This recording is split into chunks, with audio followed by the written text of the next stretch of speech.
Senhor presidente, senhoras vereadoras, senhores vereadores. Antes de eu entrar no assunto principal de hoje, eu quero rapidamente fazer algumas reflexões aqui a respeito de um pedido nosso, uma indicação nossa para a implantação do Refis municipal em Caxias do Sul. Foi feita uma indicação de 22 vereadores ao prefeito para que olhe com carinho esse assunto, porque muita gente da comunidade está clamando por essa providência. Senhor José Alfredo Duarte Filho, olhe com carinho, o senhor é do ramo, olhe com carinho esse assunto aqui, que é um clamor da comunidade. Segundo assunto, nós estamos protocolando um projeto que mexe com o Código Tributário do município. Em 2015, houve uma alteração da tabela do ISS e ficou uma coisa um pouco complicada nessa tabela, porque é considerado, numa edificação, apenas a metragem total. E nós estamos propondo, então, a mudança para a metragem da unidade, porque senão fica uma distorção. Apartamentos, por exemplo, de extremo luxo pagam a mesma coisa que um pequeno apartamento ou uma pequena edificação. Terceiro assunto, estamos propondo também, vereador Renato Oliveira, a inclusão no programa Caxias Minha Casa da faixa 1,5, que não existia, foi prevista na nova lei federal, mas não está prevista na legislação municipal. Então, estamos propondo a criação da faixa 1,5, que é aquela que atende pessoas com renda até R$ 2.600. Acidentalmente, eu peço para entrar agora no assunto principal, que os outros serão mais debatidos com calma, oportunamente.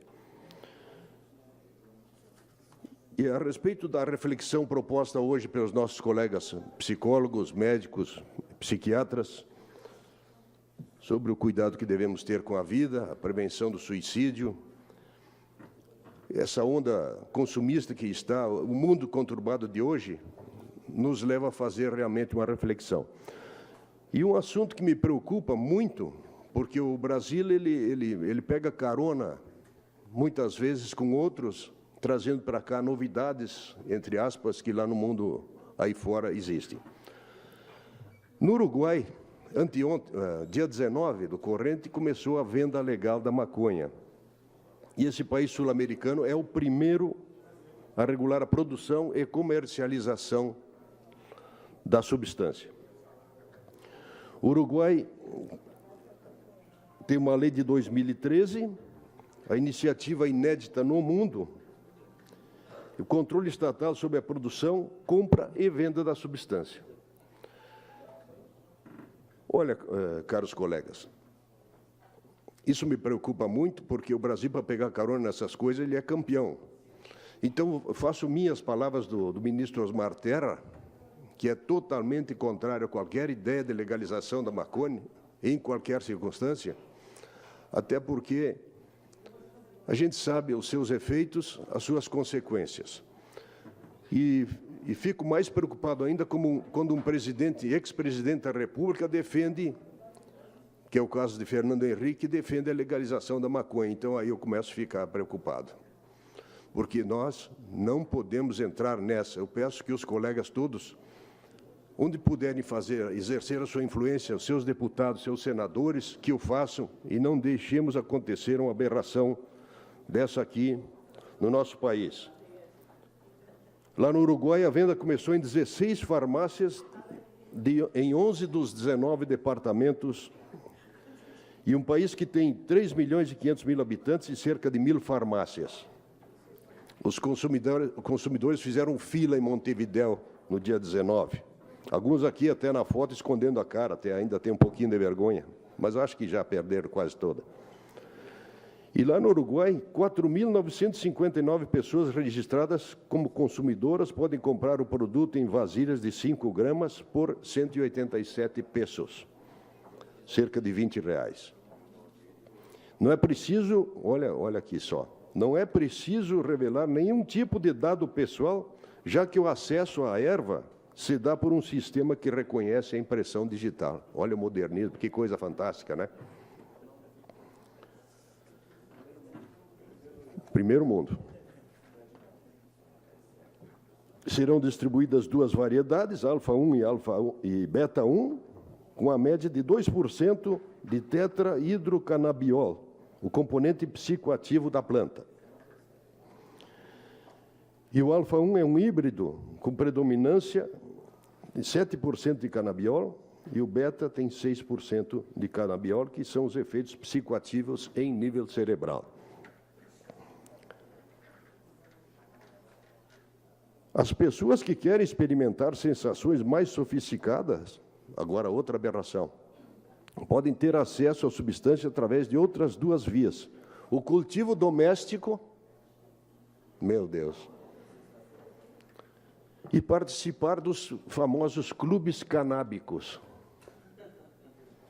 Nós estamos voltando à Idade Média. Saindo um pouco do Uruguai, mercado da maconha cresce nos Estados Unidos.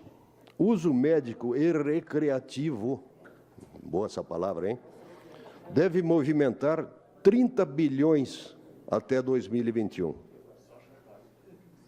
Já existe uma legalização do uso medicinal na Califórnia, em outros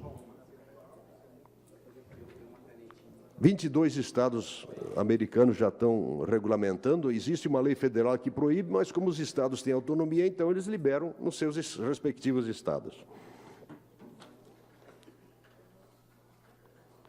E outra coisa, essa indústria multibilionária deve ter um crescimento notável. Nem mesmo a posse de Donald Trump, que não é favorável ao mercado, tem tanto impacto nas previsões de crescimento.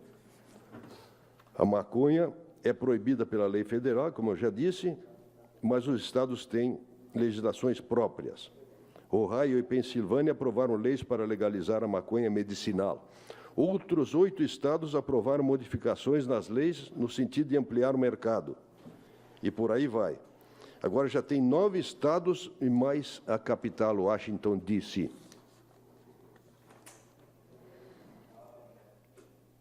Porto Rico é um caso interessante, porque o Porto Rico quer acelerar a aprovação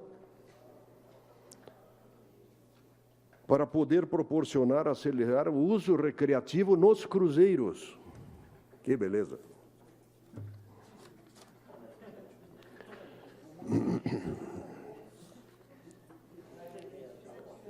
E agora, no mercado tão amplo nos Estados Unidos, há espaço para a produção de chocolate gourmet com cannabis através da empresa Kivas Confections.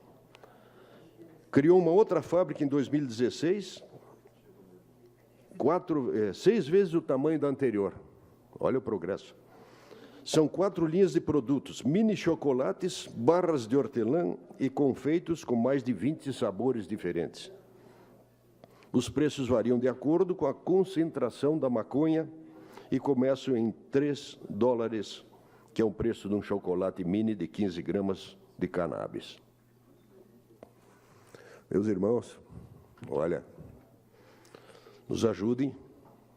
Sempre que alguém vier falar uma aberração dessa, vamos olhar o lado médico, vamos olhar a saúde pública, não vamos deixar que essa corrente se expanda, e mesmo com a participação de figuras mais conhecidas da nossa política se associando a essa proposta, não vamos deixar que aconteça. Vamos falar com as nossas bases, com os nossos deputados, os nossos senadores, nossos ex-presidentes, para que não ocorra... solicito uma declaração do meu partido, PR. Essa aberração que está se propondo no nosso país. Não deixemos que isso aconteça. Queria uma parte, vereador Bandeira? Não, vereadora Diló. Obrigado pela parte, vereador Cassina. Vossa Excelência tem toda a razão, e se lançar um chocolate desse aqui no Brasil, eles consomem até embalagem. Então, realmente nos preocupa. Mas eu quero voltar ao tema o refis. É lamentável que o governo não sinalize nenhuma possibilidade do refis. Muitas pessoas estão precisando, aguardando, E só tem uma explicação: o município está muito bem de grana para não querer abrir o refis. Porque se fala muito que vai privilegiar os grandes devedores, mas faça um refis com regramento, então, se for o caso. Agora, não é possível que não se faça isso, não se dê essa alternativa, ainda mais num ano que houve a expansão do perímetro urbano e muitos proprietários de imóveis na periferia da cidade estão endividados, estão com dificuldade para pagar o IPTU. A sua palavra, uma parte. E aí nós não vemos nenhum movimento nesse sentido. Vereador Cassina. Já estou encerrando, então. Tá, só dizer, então, que já tive por 2 oportunidades falando com o secretário José Alfredo e não se percebe nenhum movimento do governo nesse sentido. É isso, muito obrigado. Até porque tem muito contrato de gaveta, muita coisa precisa ser regularizada, e a história que vai beneficiar só o grande não está comprovado nas edições anteriores. Então, peço que o líder do governo e o vereador Renato, que olhem com carinho isso aí e façam entender ao prefeito que é um bom negócio, até porque o ano que vem não teremos a possibilidade por ser ano eleitoral. Obrigado, era isso, senhor presidente. Uma declaração, líder bancário.